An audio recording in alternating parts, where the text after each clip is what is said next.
guys, welcome back to another episode of Not Afraid to Garden. So this week I decided to bring up the topic of bromeliads.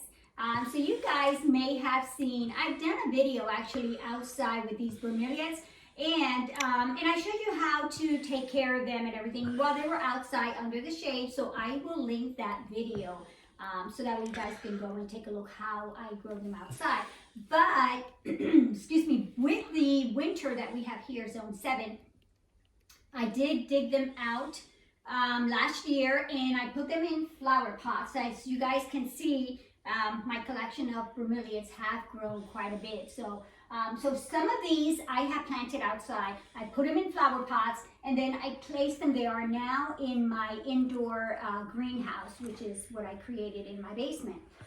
So they are growing in that environment there. I was a little scared on how they were going to do, but as you guys can see, they're doing really wonderful. They are growing quite a bit, although this is not their growing season. It is the winter time, so they're pretty much just sitting there, although I have one that has a little pop on the side, and I'll have to find where that one is, and I'll show you what they look like. But bromeliads are wonderful plants to actually have inside the house, to grow them as indoor plants. So you can actually treat these plants as indoor plants. And some of the care, what you'll need to do is, they love definitely bright light, not direct light, because again, the sun will burn their leaves. And so as long as they're getting a lot of light, so in my basement, they are getting, I have those grow lights. I have 3 of them, huge grow lights down here. So they are growing in that environment. They definitely need that soil to be just make sure that they're a little moist but not soggy, because they will end up with root rot, and you do not want that. So make sure that that soil is also available to drain with no problem. I'm not fertilizing these at all because, again, this is not their growing time. So I may probably fertilize them once I place them outside for the spring, in the springtime. And this time I'm going to leave them in the flower pots. I'm not going to take them out, and I'll just plant them inside the soil with the flower pot, so that way I can just take them out at the end of fall, and I can also bring them inside. Now, as you guys know, these plants are pretty much, they grow, if you're growing them in the south or somewhere where it's tropical, because these are tropical plants, they grow on trees. You can actually just tie them up to a tree, a palm tree, or any type of trees, and they will grow. They don't need the soil. They are in soil now only because, again, I'm growing them inside and I don't have that environment. But I love these plants. But look, as time goes by, I keep adding. One is in bloom here, and look at this bloom, guys. Like, this is their flower. So another thing about bromeliads will only bloom once in their lifetime. I know that seems kind of depressing, right? You do buy them, for their beautiful flower, but they're only going to bloom once. Okay, that flower will last at least 3 to 6 months, believe it or not, depending on some of the types of bromeliads. But once that flower dies off, that parent plant will die. But before that happens, it will have little pups on the side. And just an example, let me show you the little pup that it has in there. Did you guys see that in there? In here? Okay, so that is now the little pup that's growing out. So eventually the mother plant will die off, but that won't happen for quite some time. So that's what happens with the flowers once they bloom. But enjoy their bloom, 3 to 6 months. So I'm going to enjoy this for quite some time. Make sure that air is definitely flowing all around them. They do love that air to flow. They do have plenty of room in my greenhouse. So these bromeliads actually just a different type of bromeliad that I have. Oh gosh, I'm trying to remember the name of this plant.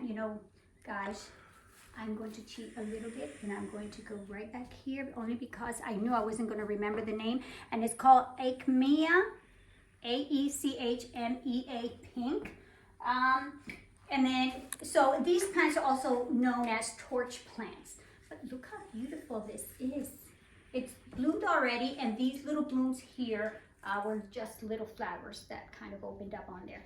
But they grow the same way too. What I liked about them is just this little white sort of distinction that it has on the leaves. And bromeliads are also purchased more for what their leaves look like. They're very exotic bromeliads out there. I just have to be very careful because this collection can grow very big, so I don't want to overwhelm or even run out of room or where to place them, but I will be purchasing more bromeliads with a little bit more exotic leaves.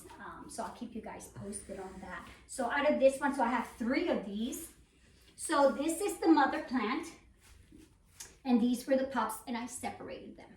And again, they've been in bloom and in flower. It's been a couple of weeks already, and that will continue on. I just have to look for the pups as time goes by, but I'm looking for the bromeliad that actually gave me a little pup while downstairs. And let's see where that one is. I believe it was this one. And here it is. So this here, this one, actually it came in at the end of the fall last year. And as it was in my basement, in my greenhouse in the basement. Look how large this one actually got. So eventually, I'm hoping that in the spring and summertime, it will bloom for me. I have to be careful because some of these, they have little spikes on these leaves and they can actually like scratch you, really hurt you. So you have to be very careful. This one has those spiky leaves while this one doesn't. It has those nice smooth leaves.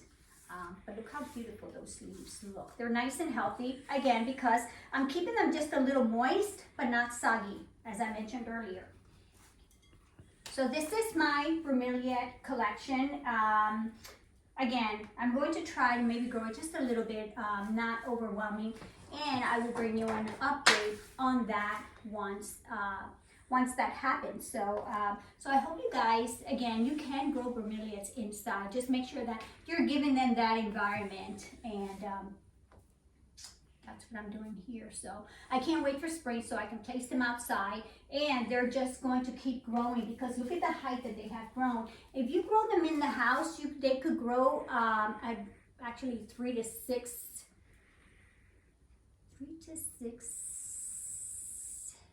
2 to 3 feet actually that they could grow in the house, and that's what I'm aiming for.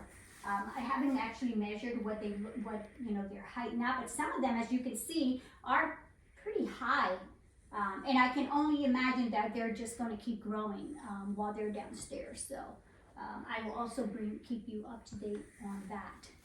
So guys, so this is my collection. I hope you guys enjoy taking a look at this collection, and if you're new on my channel, thank you for stopping by. Don't forget to subscribe, and again, this is all about plants indoors and outside. So thank you for taking a look at my video this week. Don't forget to hit that like, guys. Definitely looking for you guys to definitely hit the like, and don't forget to subscribe, okay? So thank you for watching, and I will catch you guys on the next video. Peace.